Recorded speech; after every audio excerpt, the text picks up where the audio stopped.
Okay, Grace, we've made it to the model home area, and I mean, there's just all these different types of model homes, right? So how does one go about, because I mean, you went through this whole process yourself.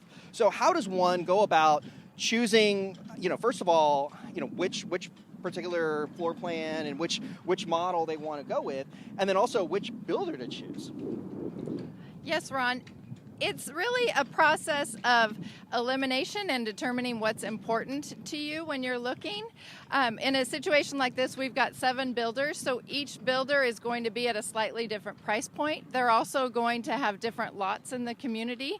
So I think the first thing is to be pre-qualified, know what your price range is, and then as you go in, you can talk to the builders, see if they're building in your price range, and then start eliminating, narrowing down. Then think about your lifestyle. Do you really want the lot that has the bigger patio, or the floor plan that has the bigger patio or a certain view?